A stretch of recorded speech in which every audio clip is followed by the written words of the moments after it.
Muy buenas tardes, 6 de la tarde, 14 minutos en el territorio colombiano. Saludamos a esta hora a todos nuestros cibernautas, a todos que nos siguen a través de la fanpage Periódico La Región, a través de las redes sociales de Colombianar, de las plataformas digitales de arte global internacional, de Chucho Trovador también, a todas estas personas que nos siguen a través de estas plataformas digitales y las redes sociales. Los saludamos hoy, jueves 4 de marzo del año 2021, cuando llegamos al quinto programa de La Región Magazine, con un invitado muy especial en el día de hoy. Saludamos a esta hora a todos nuestros amigos, cibernautas y seguidores del periódico La Región y todas estas plataformas en Estados Unidos, en Miami, en China, en Australia, en España, en Nueva York, asimismo en Colombia, en Cundinamarca, en la área metropolitana, en Antioquia, en Toledo, en Amalfi, en Anorí, nordeste del departamento de Antioquia, en el norte, en todas las partes donde nos amplifican a esta hora, en Valencia, también en España, donde nos siguen muchas personas y muchos habitantes y muchos colombianos que residen allí en el territorio europeo. Saludos a esta hora también a todas las personas que nos acompañan a través de estas plataformas. Le damos la bienvenida en el día de hoy a nuestro invitado especial, Rodrigo Lara Restrepo, senador de la República, quien nos acompaña en el día de hoy. Pero antes de presentarlo a él, doctor Rodrigo, quiero hacer presentación de mi equipo de trabajo, un equipo comprometido con los artistas, comprometido con los medios de comunicación. Está Sandra Bisset, quien está haciendo la parte de tecnología, la parte operativa de este espacio cada 8 días. Una mujer muy importante, muy recorrida en cultura a nivel nacional e internacional. Asimismo, Julio César Velázquez, él es gerente general de Arte Global Internacional, un hombre también muy comprometido con los artistas, apasionado por el arte, la cultura, por los medios de comunicación y también como ejecutor también de este gran proyecto, y obviamente pues Chucho de Corpotrovan, que es de la Corporación de Trova del departamento de Antioquia. Entonces yo quiero que antes de comenzar con la entrevista del doctor Rodrigo, pues quiero que conozcan mi equipo de trabajo, estos grandes amigos que nos dimos a la tarea de emigrar a las plataformas digitales y que hoy estamos en este gran proyecto de manera internacional. Doy la palabra primero a las damas y después Julio César y finalmente entonces Chucho, para que entonces le demos la bienvenida al senador Rodrigo Lara Restrepo. Sandra. Buenas tardes, senador, ¿cómo está? Bienvenido a La Región Magazine. Para nosotros es un honor que esté con nosotros acá aceptando esta invitación. Espero que esta sea una entrevista de su agrado y que nos la disfrutemos. Muchas gracias, querida Sandra, muy amable. Muchas gracias, Freddy, por ese saludo tan especial.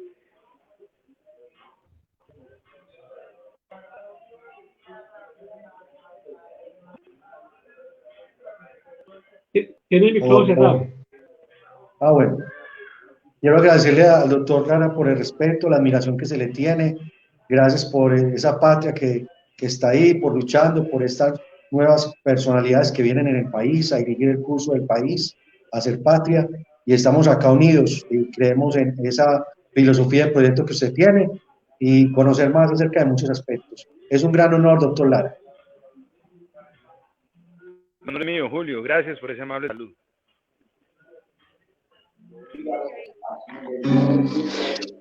Bueno, ahora me toca a mí este servidor, doctor Lara, Dios le bendiga, feliz tarde, gracias por estar en Región Magazine, acá con mis compañeros de mesa y bueno, este servidor en representación de eventos Corpotrovan, que es la Corporación de Trovadores de Antioquia, donde agremiamos trovadores no solamente en Antioquia y el país, sino en el mundo entero, donde hemos hecho también eventos ya en Nueva York, y este es el recibimiento para el doctor Lara. En La Región Magazine, bienvenido el senador Rodrigo Lara Restrepo. Hoy con Chucho el Trovador voy a hablar de su perfil. Ojalá el verso me cuadre. Nació en el 75, día 2 en el mes de madre. María José Valenzuela, con quien fue a la ceremonia, una mujer muy divina, déjale a María Antonia, que como abuelos paternos dejaron esta semilla, la abuela Nancy Restrepo y Rodrigo Lara Bonilla. Estudió en su secundaria en tierras de Europa, después regresó a Colombia a actuar como viento en popa en la U del Externado, fue donde estudió Derecho, después regresó a Europa a seguir poniendo el pecho.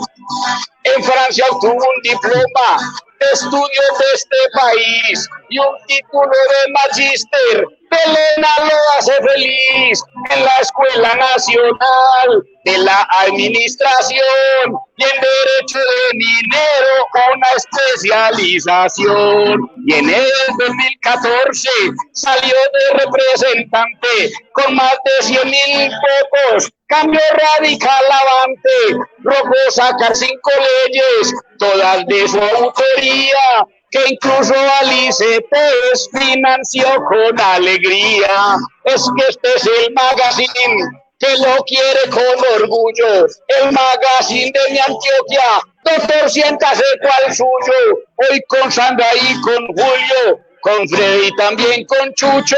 Sepa que este es su programa y aquí se le quiere mucho. Bravo, bravo. Muy bien, Chucho, muy bien. La mejor biografía que he escuchado de mí en toda mi vida. Extraordinario. Qué rico, doctor. Y creo que lo voy a seguir oyendo mucho. En todo caso, se lo voy a llevar a María José y se lo voy a llevar a María Antonio para que lo oigan, porque de verdad me emocionó mucho. Mucho. Un honor para mí sus palabras, doctor. Mucho, me emocionó mucho. Bueno, doctor Rodrigo Lara Restrepo, pues agradecerle su compañía, su presencia en esta entrevista del día de hoy. Dice que a la edad de 8 años se vio obligado a salir del país con su familia por razones de seguridad tras la muerte de su padre, Rodrigo Lara Bonilla.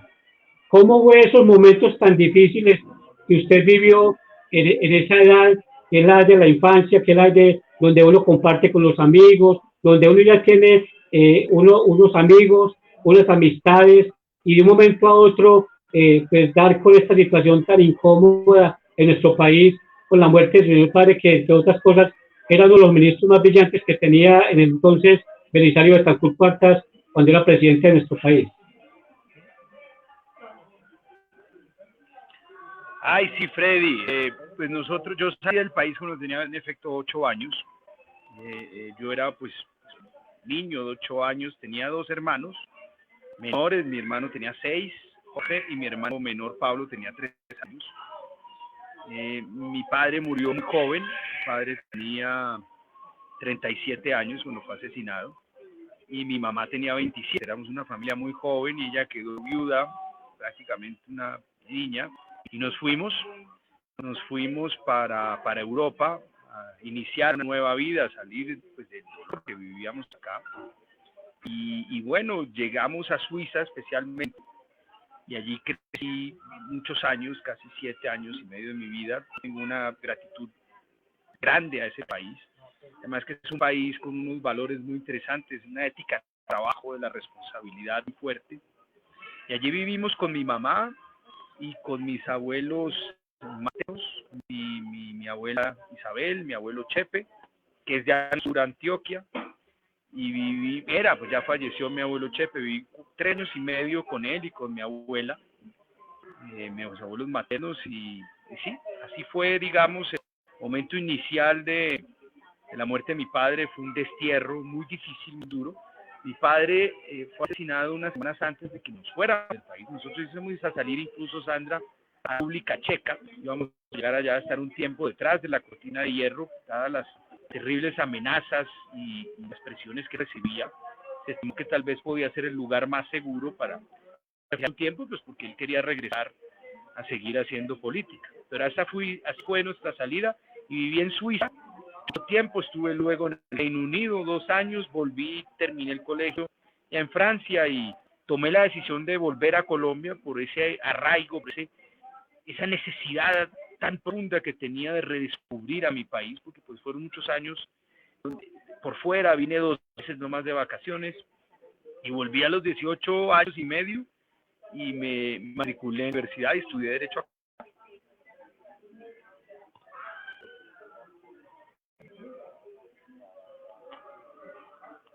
Esa pequeñita de la política, ya le gustaba la política, porque cogió como esa herencia de su padre, a pesar de las circunstancias, a pesar de los riesgos que corre como político, usted ya venía como preparándose para ese tema a nivel nacional. Sí, señor, Freddy.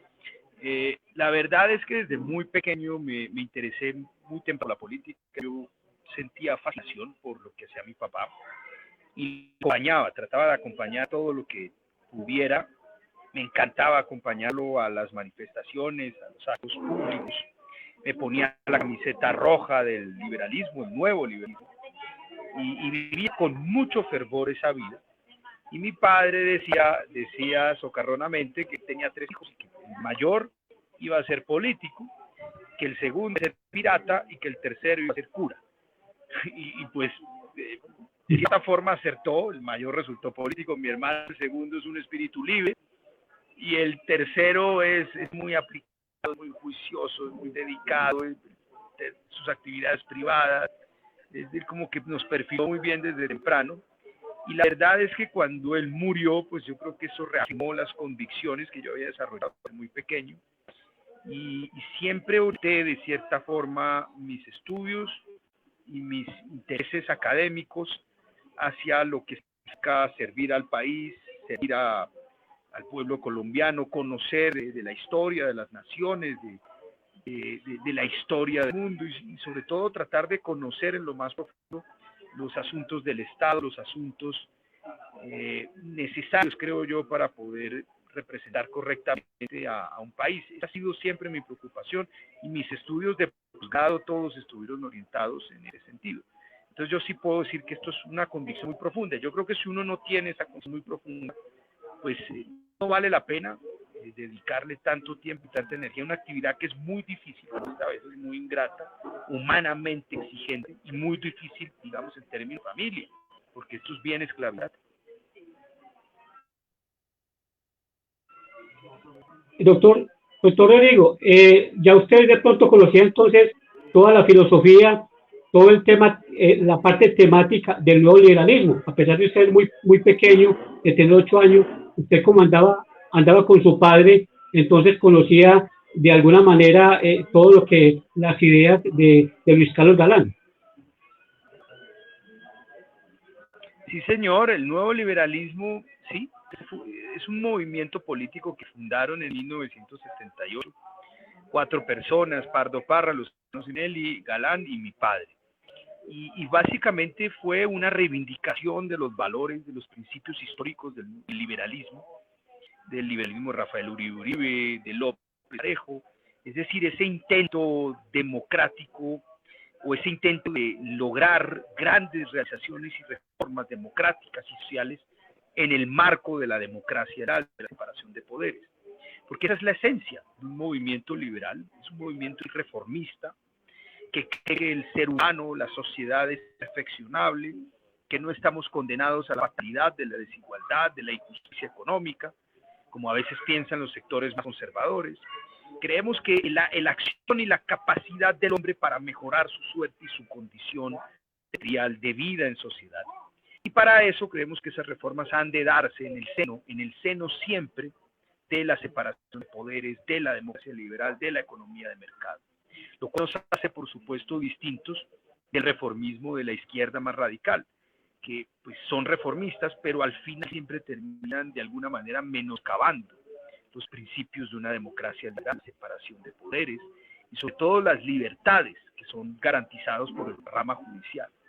Y nos distingue también de la derecha que es un populista, que es más a veces una forma de gobernar asustando a la gente, miedo, pero manteniendo las cosas tal como están, llevar a cabo reformas profundas, con una política social de mínimos y por lo general gobernando por y para los intereses de los sectores más ricos, más pudientes de la sociedad.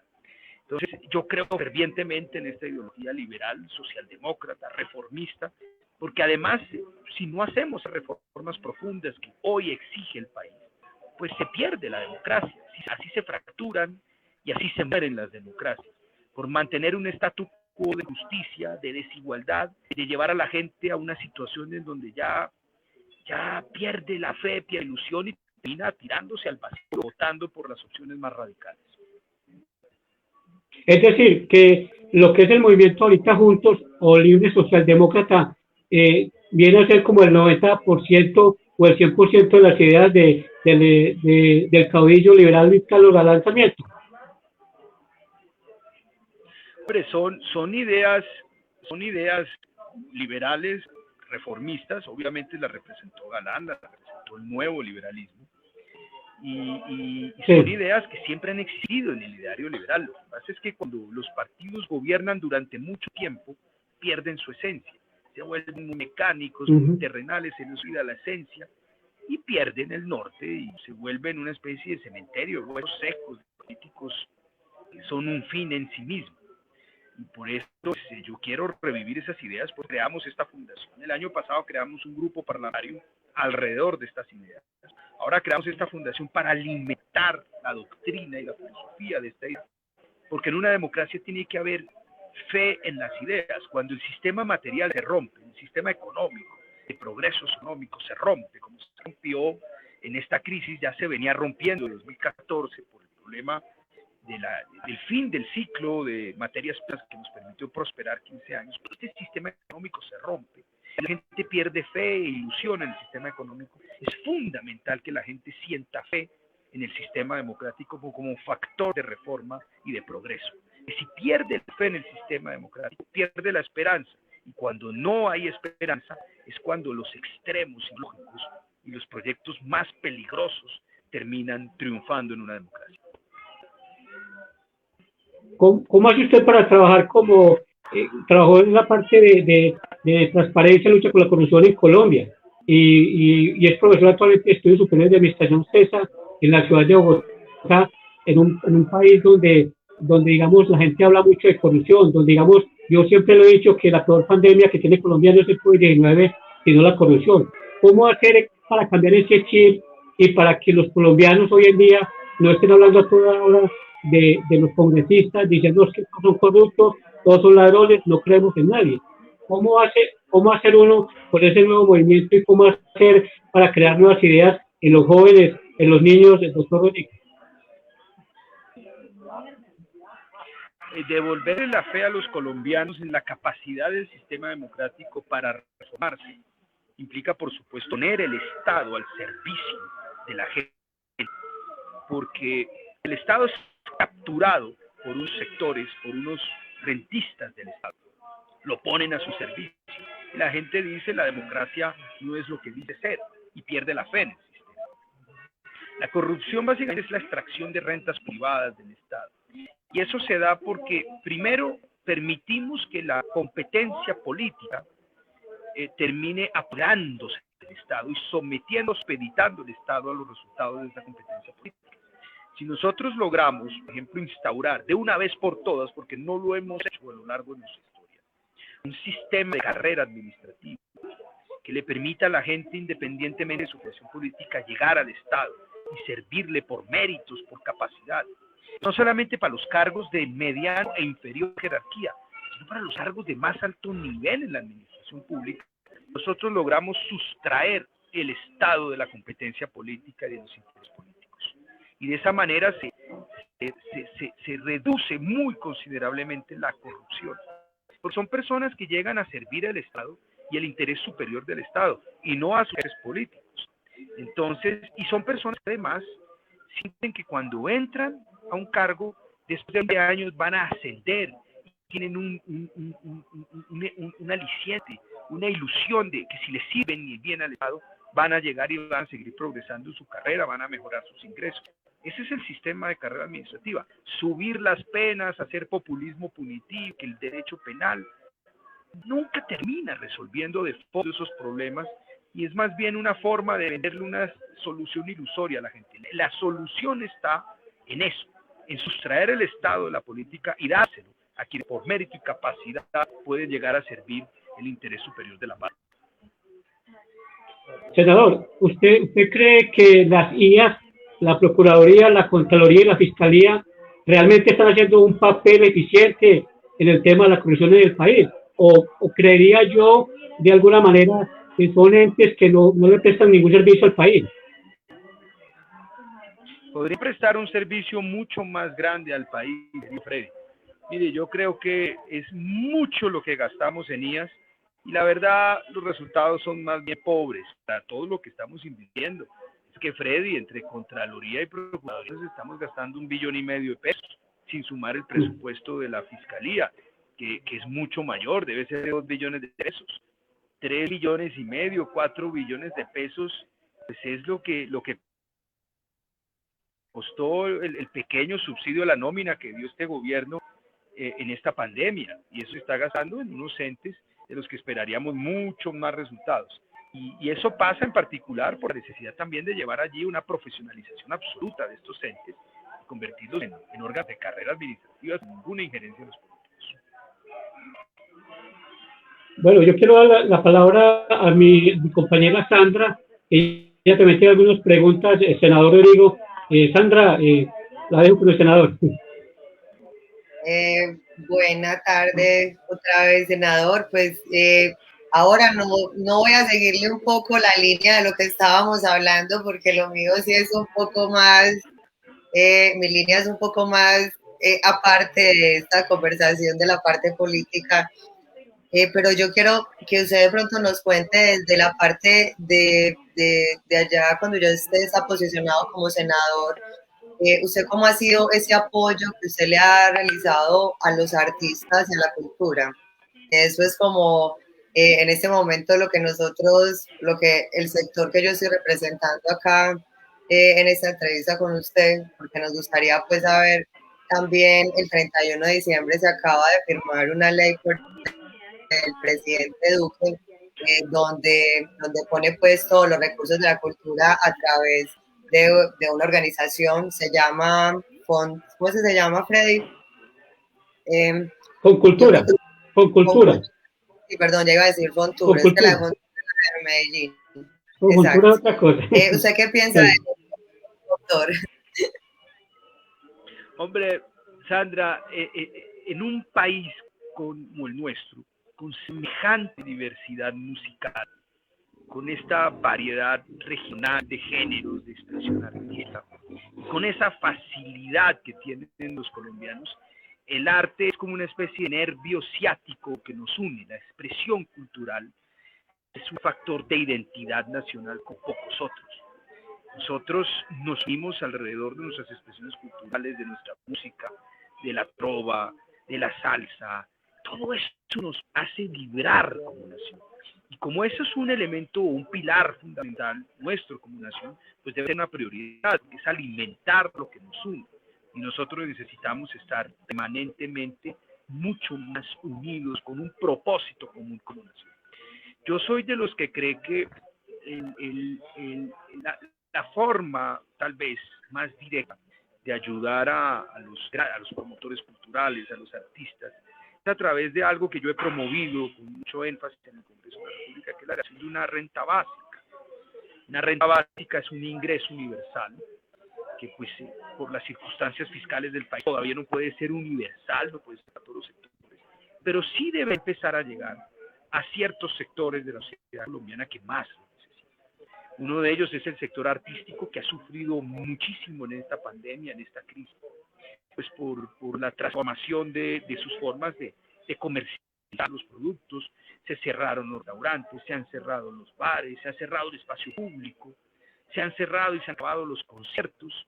Son las personas que más ayuda necesitan en este momento. Y una de las críticas que yo le hago al gobierno es que pues se desentendió, se demoró mucho en ayudar a la gente, y cuando llegó a ayudar con muy poquito. Y se quedó mucha gente por fuera, particularmente todas esas empresas de una persona, todas esas formas de subsistencia, de obtener ingresos, de vivir básicamente del arte. No se hace en una sociedad, que no es con una empresa formal muchas veces.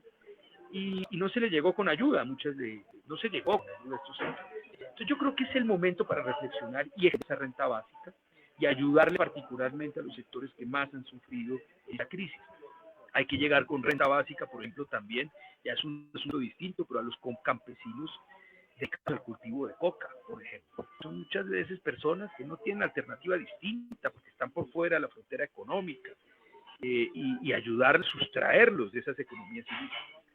Yo creo que ese es el futuro de la política social. En lugar de tener muchos programas, hay que tener una renta básica que le permite a la gente tener un colchón de vida digna para complementarlo con sus esfuerzos. Sí, doctor. Ahora de pronto hablamos de que usted también le tocó estar pues en varios lugares huyendo por la violencia, también por los estudios. Yo también tuve la posibilidad de vivir en Europa, República Checa, unos años, y es muy triste uno ver cómo hasta cuando uno tiene esa experiencia de vivir afuera, las personas valoran más las cosas culturales y lo que nosotros tenemos que los colombianos, porque eso es nuestra identidad. Colombia somos 5 regiones y cada una es como si fuera un país diferente. Eso es multicultural 100%. Entonces, me parece muy acertado. Dice, muy bueno sería que usted nos ayudara desde allá, desde esas instancias que usted está trabajando, a que de pronto sea una pequeña voz para que nos apoye a nosotros de este sector. También el gobierno nos dio las ayudas y también muy buenas, me pareció muy bueno, muy acertado, pues, porque también no le llegaron a todos, pero la verdad sí se hizo una cosa grande, que se pudo pues como ver el efecto que tuvo. Yo le quería preguntar también otra cosa. Ustedes desde la parte pues ya del sector, que siempre ha manejado ahorita crea una fundación, ¿cierto? Una fundación. ¿Usted nos puede contar un poco cómo, o sea, cuál es la labor o cuál es esa iniciativa por la que usted creó esa fundación? Porque también debe ser una cosa linda y una cosa social detrás. Claro, Sandra. Se da cuenta que la gente dice con mucha frecuencia que todos los políticos se parecen, que todos los políticos son un poco lo mismo, que los políticos dicen todos lo mismo. Bueno, eso pasa porque no hacemos énfasis suficientemente en preparar nuestra ideología, no hacemos énfasis en elaborar lo suficientemente el conjunto de ideas que rigen tus políticas, que las definen. Es decir, es un trabajo doctrinario ni ideológico. Entonces, pues todos los políticos se terminan pareciendo. Pero cuando tú ya haces un énfasis en cuáles son tus principios ideológicos, cuál es la filosofía política detrás de lo que piensas, tú puedes ya saber que ese político va a tener determinada política de transporte, determinada política de seguridad, determinada política económica. Si tú, por ejemplo, no haces énfasis ideológico, Gustavo Petro, mi compañero de Comisión Primera del Senado, puede perfectamente decir, siendo él un hombre de izquierda, que es liberal. O Duque, que pertenece a un partido de derecha populista, puede decir que él es de centro. Y no pasa nada. Pues justamente porque no se hace un esfuerzo para definir correctamente los linderos ideológicos. Si la gente no sabe qué es lo que piensa respecto del hombre, la mujer en sociedad, su rol, la economía, pues la gente no sabe realmente a qué atenerse con ese político cuando llegue al poder. Por eso es que a veces la izquierda radical logra con tanta facilidad mimetizarse y cuando llega, ¡oh, sorpresa!, empieza a hacer reformas que la gente no esperaba. Por eso a veces la misma derecha populista llega al poder con una cantidad de discursos, pero cuando ya está ejerciendo, pues vemos que no le ayudan a los microempresarios, que los regalos tributarios se los dan a los más ricos, que a la clase media poco o no le ayudan, en fin, que gobiernan conforme a su ideología. Piensan que las ayudas deben ir al rico, que los subsidios deben ir al rico, que los regalos tributarios deben estar en cabeza del rico, y no la clase media y no los sectores populares. Que si tú ayudas al rico, rebosamiento y todo el mundo se beneficia. Es una especie de Robin Hood al revés, pero pues no lo dicen, no saben expresan directamente su ideología, pues pueden de cierta forma embaucar a muchas personas.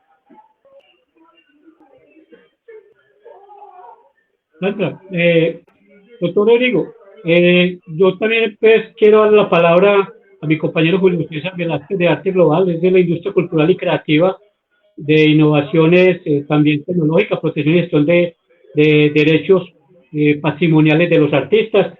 Él trabaja también la parte de monetización de contenidos en las redes sociales, en YouTube, Facebook e Instagram, y distribuye la música de los artistas en toda el área digital y llega a 192 países del mundo, a 192 territorios. Es un hombre también que ha incursionado y ha trabajado por la cultura, por el arte, por los artistas, y quiero darle también la oportunidad a Julio César para que te haga algunas preguntas en este importante conversatorio. No le llamamos entrevista, un conversatorio con usted, que es una persona que conoce ampliamente nuestro país. Julio César. Bueno, cuando me dijeron que iba a estar con el doctor Lara, primero pues me emocioné mucho por la esencia. Yo siempre digo, hacer patria. Y cada paso que está dando el doctor, pues créame que soy un seguidor. Aquí no estamos hablando de política, aquí estamos hablando de lo que le conviene al país. Y las verdades hay que decirlas, y usted es la persona que necesitamos que siga de frente, teniendo esa confianza de parte de todo el sector artístico. De parte de una vez digo abiertamente en esta entrevista que Arte Global Internacional, conjunto con todos los artistas, para apoyar su fundación y la corporación, junto con Sandrita yo la metí en clase, porque Colombianar, Arte Global y todos tenemos un mismo sentido, un mismo corazón, y eso que usted está planteando para el país es lo que necesitamos y que lo escuche pues toda la nación como tal. Tengo unas preguntas específicamente, doctor Lara, y es la estrategia que usted tuvo histórica de conseguir los 100.000 votos en el 2014 para la Cámara de Representantes. Uy, hombre, sí, mira, esa fue una campaña muy bonita. Yo me había retirado un tiempo de la política porque fui víctima en carne propia de corrupción. A mí me robaron una curul, me la robaron de frente y pues eso me dio muy, muy duro, muy duro, muy duro, porque pues, perder es muy difícil, pero perder de esa manera es devastador.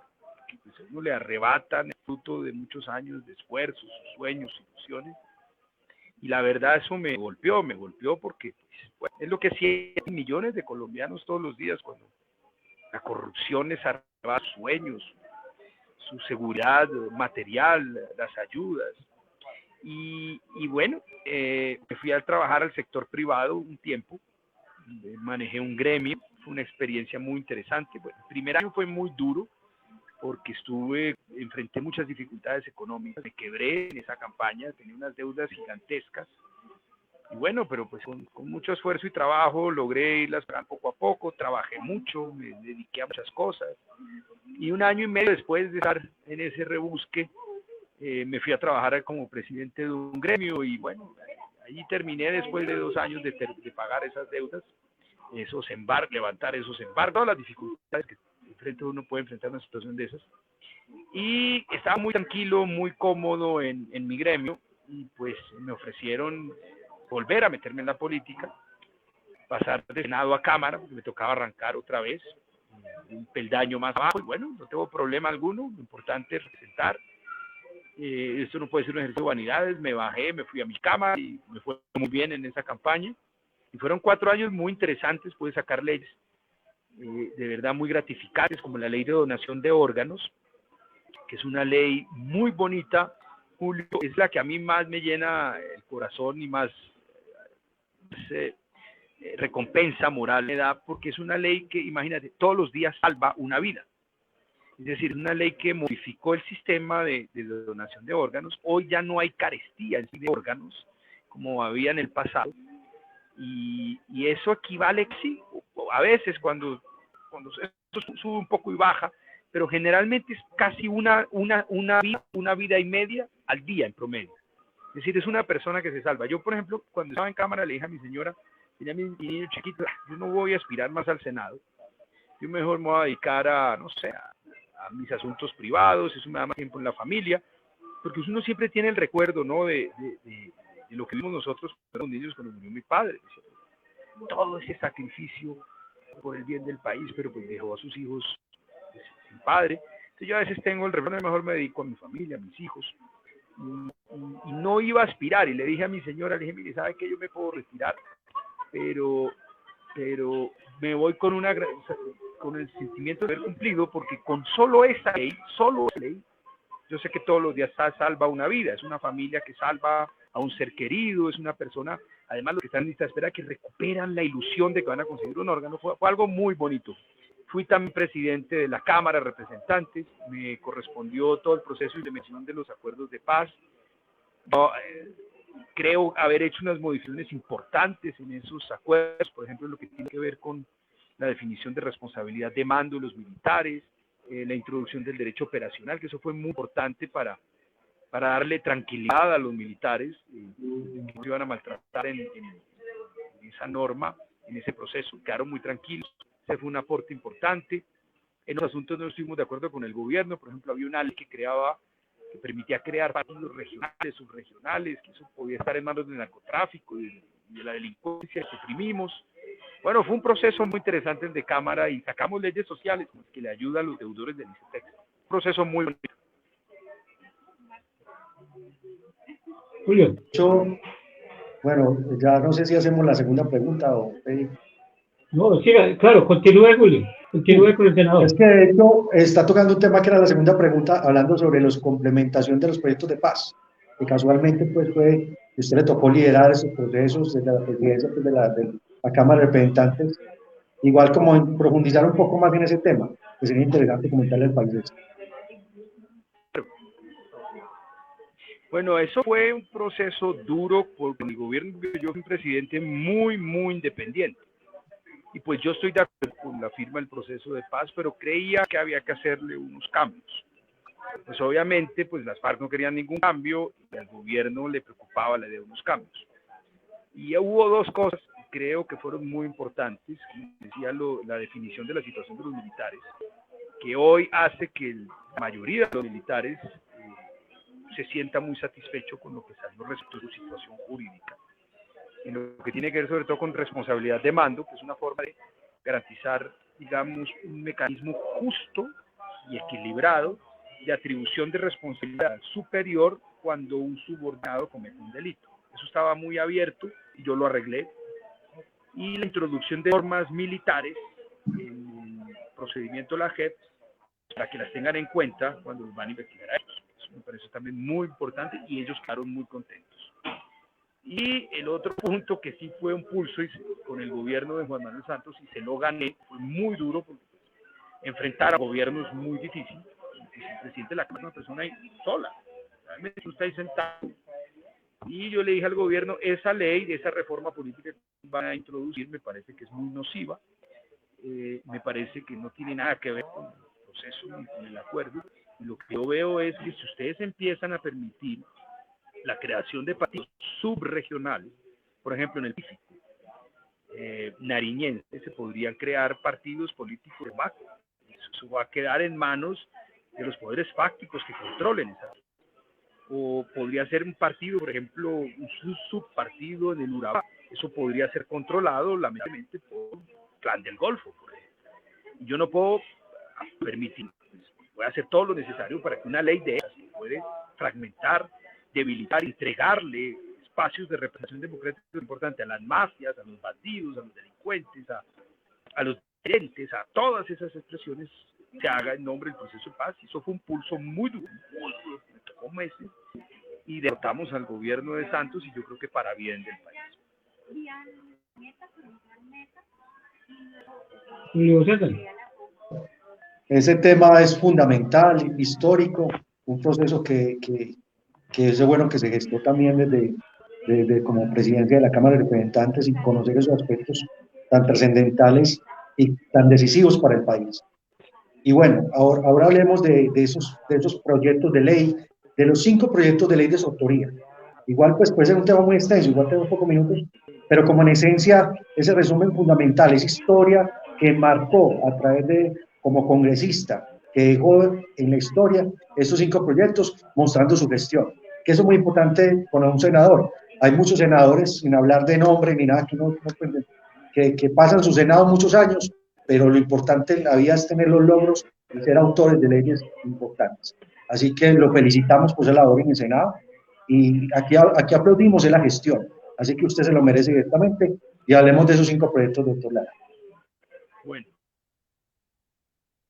voy a empezar por el último que logramos aprobar, es la ley 2019 que prohíbe el porte y consumo de drogas en los parques, en los perímetros de los colegios, prohíbe el porte y consumo de droga en los polideportivos, en los escenarios deportivos, y permite regularlo, por ejemplo, prohibiendo su consumo en zonas comunes de los conjuntos residenciales.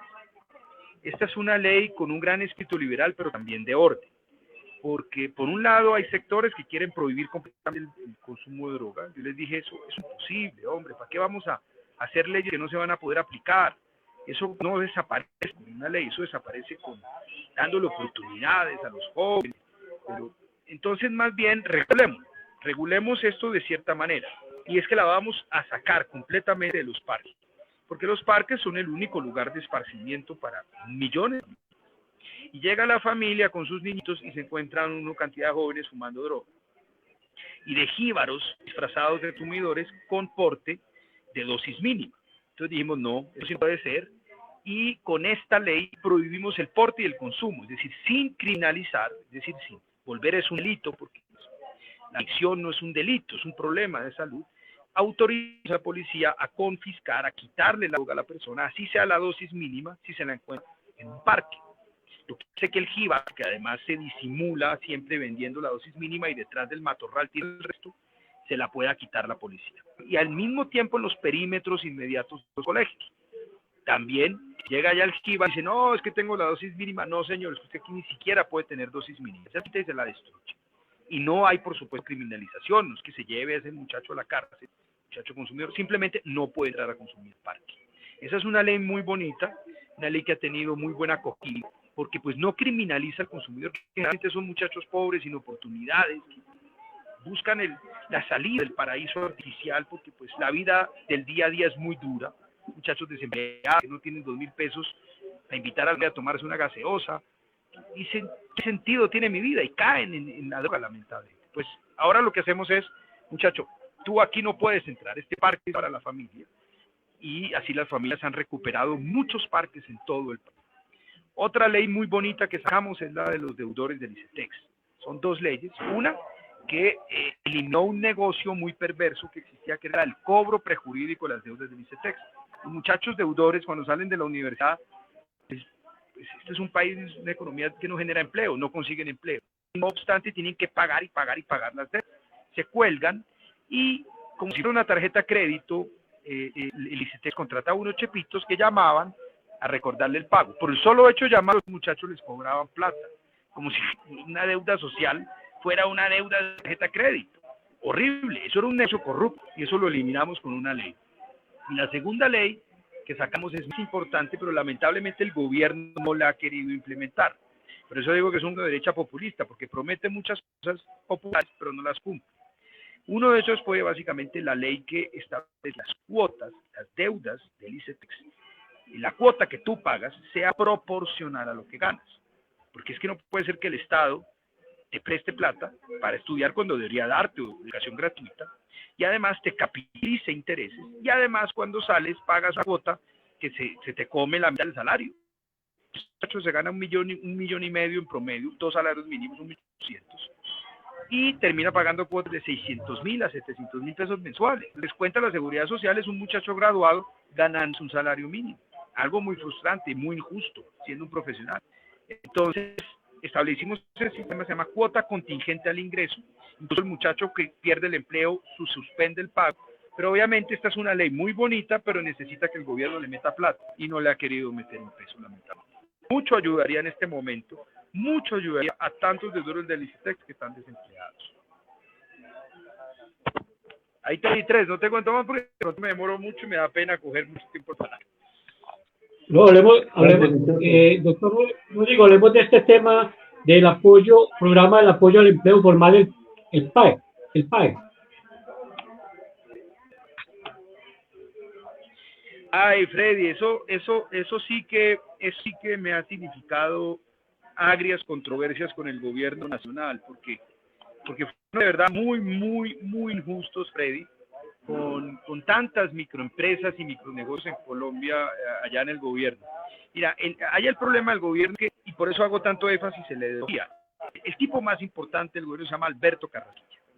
Y Alberto Carrasquilla es el típico economista ortodoxo, muy conservador, que piensa que no vale la pena ayudarle al pequeño, no vale la pena ayudarle al débil, porque a él lo rige una ideología de darwinismo social, es decir, es casi asimilar a la sociedad a las teorías evolutivas de los seres, de los animales, en el sentido que deben sobrevivir los más fuertes y los más aptos, son los que hay que preservar, cuidar y proteger. Así piensan esos sectores muy conservadores. Y cuando llegó la pandemia, Carrasquilla pensó que no había que gastar plata pública, eso iba a pasar solito. Y por eso se demoró 5 meses en girar o hacer los primeros desembolsos del subsidio a la nómina, que es la única forma de defender el empleo cuando uno cierra la economía por decisión del Estado. Demoraron 5 meses. Obviamente en los 3 primeros meses se murieron muchas empresas y nos vimos el país de América Latina con la tasa de desempleo más alta, mucho más alta que todos los países de América Latina, porque no le ayudaron a las empresas. Y cuando desembolsaron en junio, pues llegaron a las empresas grandes.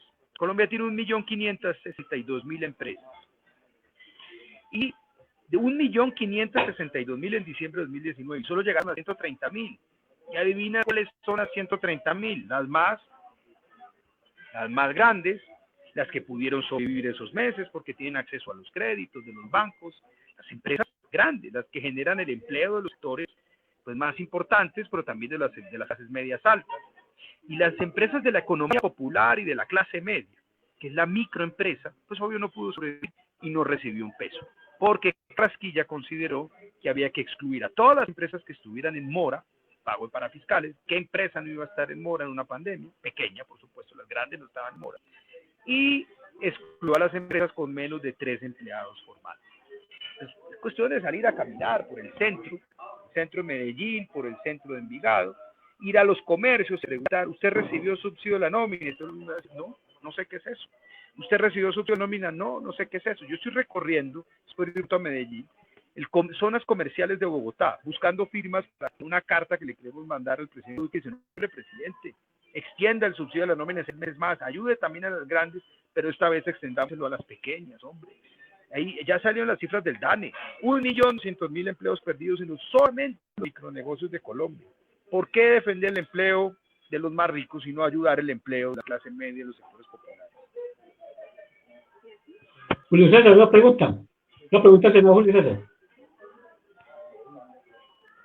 Las preguntas como tal, yo considero que hay muchas dinámicas, pero quisiéramos saber, doctor Lara, lo que se viene. Yo sé lo que se vienen cosas muy importantes y quisiéramos tener como la exclusiva, así como hacen los medios, una exclusiva de todos esos proyectos tan importantes y que abiertamente hablemos, como dice la doctora Sandra, sobre la cultura, o sea, un compromiso frente a la cultura y lo que se viene con usted, doctor Lara. Muchas gracias. Hombre, Julio, frente a cultura, un diseño de la renta básica. Con 50 senadores presentamos un proyecto de ley para crear esa renta básica. La renta básica no puede llegar, como en algunos escenarios un poco utópicos, a todos los colombianos. Tiene que llegar primero a unos sectores porque pues, el presupuesto no alcanza. De los primeros que debe entrar son obviamente las expresiones artísticas. ¿Acaso hay un país que viva más, con más fervor, su folclore, su cultura, que este? Yo hago esa pregunta. Yo no lo conozco. Sandra, en República Checa hay una gran tradición cultural, pero nadie lo vive todos los días, nadie va a un programa con un trovador, nadie está pendiente del vallenato, nadie se moviliza, como por ejemplo se movilizó con la muerte de Jorge Oñate. Aquí se viven estas expresiones culturales propias, porque son de aquí, con un gran fervor, y lo hemos convertido en algunos aspectos en un factor de exportación extraordinario. Medellín, por ejemplo, exporta reggaetón a todo el mundo. ¿Cómo no vamos a promover esa capacidad y ese talento tan extraordinario? Lo de la economía naranja es un postulado bonito, pero se quedó corto, porque pues poca ayuda llegaron a quienes viven y crean el arte, que son las personas, no las empresas. Muchas gracias, doctor. Julio. Sandra, ¿te hago una pregunta, Sandra o Julio? En este momento quisiera preguntarle, pues, porque no nos contó, senador, qué se viene en el futuro para usted. ¿Cuál es? ¿Qué es esa? Ah, Regálenos, por favor, bueno, pues la noticia que Julio lo dejó ahí, no sé. Sí, es ok, como lo ok. que se viene con el Mira, proceso, doctor. yo estoy en un trabajo, estoy dedicado día y noche a construir una nueva alternativa política para el país, que es la que yo llamo liberal socialdemócrata. Es decir, una alternativa muy, muy reformista. Yo creo en la educación pública, yo creo que hay que recuperar una economía de manufactura que genere empleo real y digno para la gente. Eso se hace con patrimonio económico, protegiendo la producción nacional, abriendo la economía para lo que realmente nos sirve y no para lo que le sirve al empleo de los extranjeros. Yo creo en una reforma rural integral, creo en, en una política social real, no de mínimos como la del actual gobierno, pero creo que todas estas reformas deben tramitarse en el marco de la democracia, de la economía de mercado, de respeto a los derechos individuales. Yo creo que esta alternativa política es absolutamente necesaria porque esta sociedad, este país, esta nación se fracturó profundamente en esta crisis. Y la única respuesta que está recibiendo de los polos ideológicos, de los extremos ideológicos, es la división. Si uno mira, por ejemplo, qué ofrece hoy la derecha populista, más y más y más división. ¿Sobre la base de qué? Del miedo. Asusten a los colombianos, asustémoslos. El ELN, que los castrochavistas, que Ecuador, que Cuba, que aquí, ya, que mil y mil cosas. Y vas a empezar a sacar cosas, que el ELN, que se va a tomar mil cosas para aturdir y asustar gente. Y la gente aturdida, nosotros cuando nos aturdidos y tenemos miedo, nos manipula. Y no nos damos cuenta que son gobiernos que están por y para los intereses de unos muy pocos. Yo creo que ellos pelaron el cobre en esta crisis. Microempresas, cero ayudas, grandes empresas.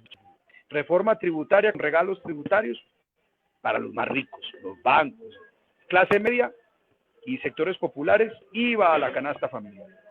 Y por el otro lado está la izquierda marxista, que se parece mucho a la derecha populista, porque ellos hacen política dividiendo a la gente, galvanizando su propio sector. Pero ellos no tienen miedo, sino que atizan la frustración y el resentimiento que produce la profunda inequidad de esta sociedad. Son expresiones políticas incapaces de encontrar un proyecto común, un proyecto colectivo. Y nosotros, como liberales socialdemócratas, no dividimos. Buscamos un propósito colectivo, un propósito común de país. Eso es lo que nosotros queremos. Y eso se logra haciendo reformas que, si no se hacen, terminarán haciendo que esta situación social tan difícil arrastre consigo y se lleve por delante la democracia colombiana. Ese es el proyecto liberal socialdemócrata. Eso es un centro, pero este no es un centro de tibiezas. Este no es un centro tibio, de sí, no, tal, no. Es un centro con una causa muy poderosa, muy fuerte, con una gran identidad ideológica. Yo creo que estoy seguro que eso es lo que conecta con las aspiraciones de los colombianos. Los colombianos no quieren un modelo, un salto al vacío, un modelo socialista, pero los colombianos tampoco quieren seguir con estos gobiernos que van para unos pocos que les devuelven con los grandes medios de comunicación nacionales pertenecientes a esos bancos a los que tanto ayudan. Entonces yo creo que esto es esa expresión democrática que interpreta el corazón de los colombianos. Y por eso estamos trabajando con tanto énfasis y con tanto corazón para sacarla adelante. Yo estoy seguro que de aquí va a salir el próximo presidente de la República. Esta es la única alternativa que puede tener suficiente significado y legitimidad para derrotar, por ejemplo, a Gustavo Petro, que está fuerte y que va a hacer la segunda vuelta. Muchas gracias, doctor. Excelente. Es el camino, como dice usted, un camino, ni de derecha ni izquierda, pero un camino centrado hacia ese norte, el norte que el país quiere. Muy bien, doctor. Muchas gracias. Doctor Rodrigo, usted el pasado 18 de febrero hizo el lanzamiento de Justo e hizo un foro y habló de los 6 pilares fundamentales de la Fundación Justo. Hablemos un poquitico de estos 6 pilares de la Fundación y que, entre otras cosas, usted viene trabajando con una gran jurista colombiana como es la doctora Adriana Ruiz Restrepo. Una mujer, es Es una mujer supremamente inteligente, es una mujer con una sensibilidad social extraordinaria. Ella es una abogada muy formada y es una abogada que siempre ha asumido el derecho como una herramienta de justicia social. Y ella se ha caracterizado por luchas interminables, por luchas difíciles contra viento y marea para defender, por ejemplo, los derechos de los reciclados, que son personas que pareciera que no le importara a nadie en esta sociedad, pero son personas que han cumplido un rol muy importante, porque como este país no ha tenido realmente una política de reciclaje, de manejo racional de las basuras, pues nosotros tenemos botaderos, vaya, bota ya la basura, y ningún tipo de medidas realmente higiénicas, ambientales, sostenibles. Y los que hacían ese trabajo de separar las cosas, se organizaban en asociaciones de reciclaje, eran ellos. Y el avance y el progreso, digamos, de los botaderos a la nueva normatividad, pues excluyendo poco a poco de lo que han hecho toda la vida, digamos, ayudándole desde sus muy magros ingresos a la sociedad, y ellos siempre los ha defendido. Ha tomado partido por el débil, ha tomado partido por el que necesita ayuda, sin obtener realmente pues ningún beneficio. Eso es es un espíritu cristiano, ¿no? Es ese sentido cristiano muy profundo, de ayudar al que necesita ayuda, de darle amor, darle compasión, darle la mano al que lo necesita, pero de verdad, no solamente en ir a misa el domingo, en el ornamento, sino hacerlo con el corazón.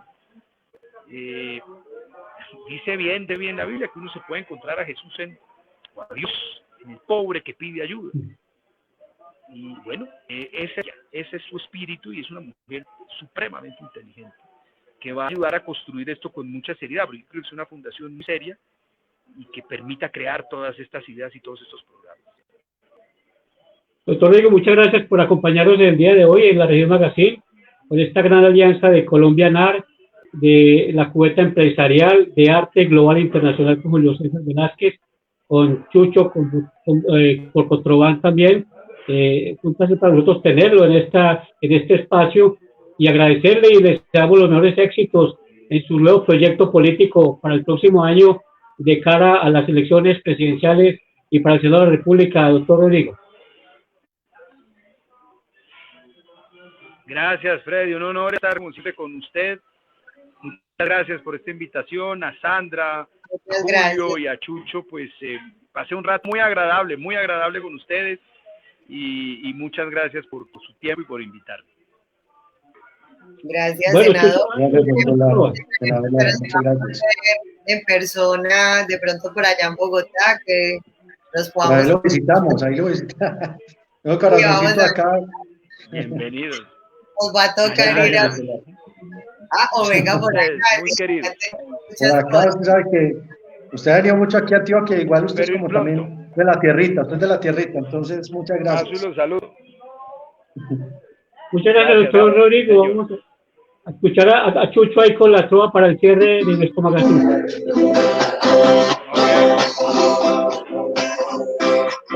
Tres hijos tuvo su padre y predijo en su ternura: un político, un pirata, y el tercero iba a ser cura. El político aquí está con altura y que se note. Pirata pues viaja mucho y con cara de sacerdote. O sea que tiene las tres. Gracias a Chucho, a Julio César. Chucho, muchas gracias.